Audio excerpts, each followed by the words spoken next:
The best piece of directing advice I ever got was supposedly from Martin. And what it was is you tell them exactly what they want to hear, and then you do whatever you want. Yeah, that's it. It's very clear. Lost in space, but that's okay. Climb aboard the Brand Spaceship today. Welcome to the Brand Spaceship. I'm Ryan Sheffer. That's Jared. Where is he on either side of me? Today, I want to talk about the difference between what a client asks for versus giving them the best work. Wants versus... well, let me rephrase that. Sorry. No, you did I want to great. talk. I won't let you. Okay, then I'm not gonna. This is about wants versus needs.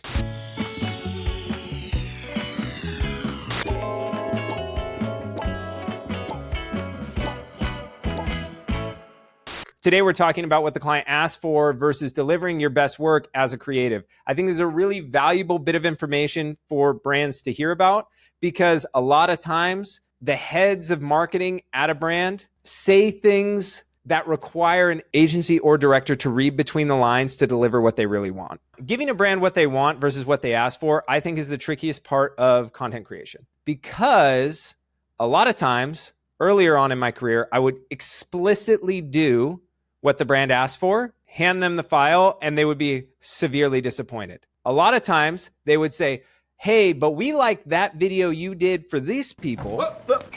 Here I come. Here I come. Right? And we thought you were going to do something like that for us.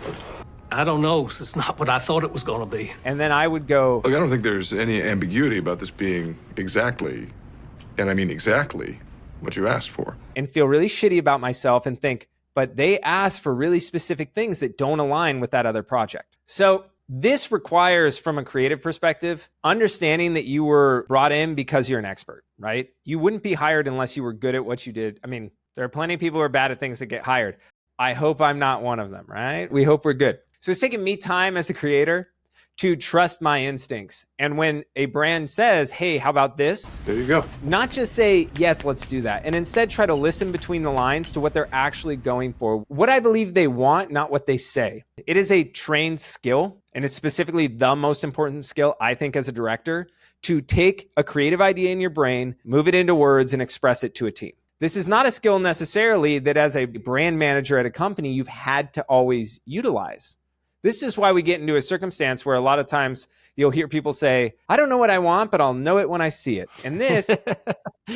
Should be a red flag for this is talking about 45 revision cycles. Okay, completely that's talking about 45 revision cycles. However, that was early on for me. Now, hopefully you see me then have follow-ups. Oh, do you mean this? What if we did it like this? Would that suit you well? Because when they say, I don't know what I want, but I'll know it when I see it, you can't agree to that, right?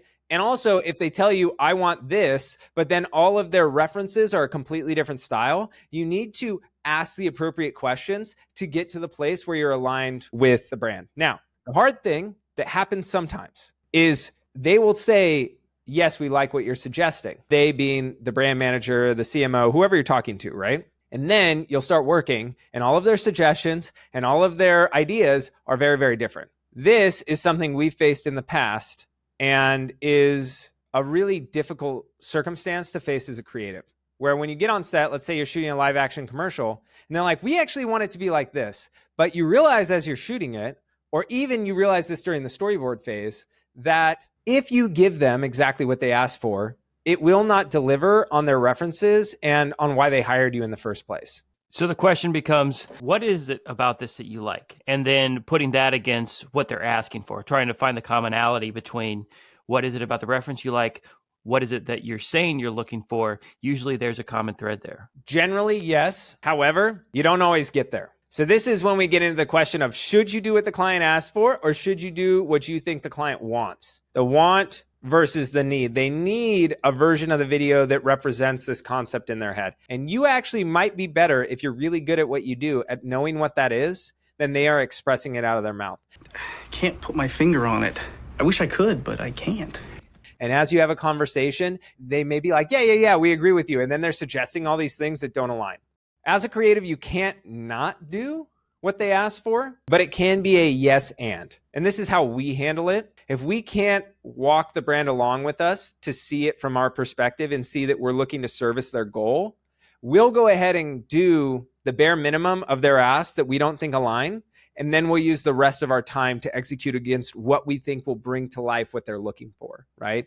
And this is a bit of a video that usually our audience, we're usually speaking to the brands. This is a little bit for directors, for videographers, people creating content, but it's educational to the brand. You as a team, right? The director and the brand are going to do your best work when you align. If you can't speak together, you can't line up perfectly. My suggestion to the brand is you either need to defer to the creative perspective of your director of your agency or find a new one. Now, let's say you really, really like them and you don't align. This has happened to us in the past. And like I said, what we do is we shoot what they ask for and then we shoot what we think they need. And in my experience, when I just do what's asked for and I feel it that it's not good, they never like it. And a lot of times when I do what I believe the client needs, it results in them being like, oh, I hadn't even thought of that. What a cool idea, right? I mean, we just are finishing up a project where I did that, where the client has more or less already offered us the next 6-figure contract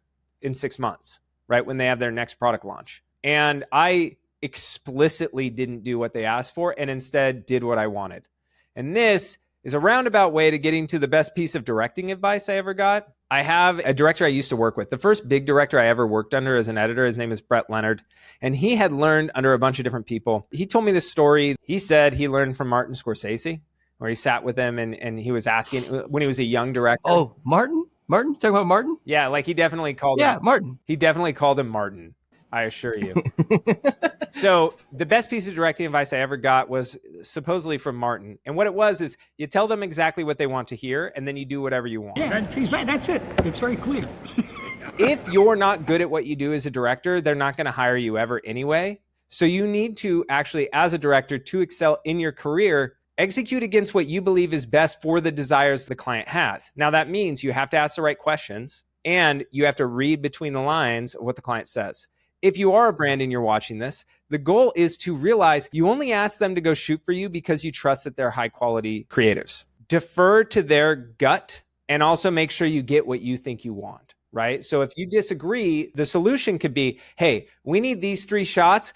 The rest of the day, you could get whatever you wanted. And we may cut it, but we like working with you, so we'll give you that opportunity. And remember, it's always in the best interest of the creative to give you the best possible end product because they want your business. They want a working relationship with you. It's not a power trip thing. It's all about delivering the very, very best product. All right, rapid fire Jared jabs. All right. How much transparency should you give a client if you're feeling that disconnect and you're feeling like you're just going to have to go for your gut?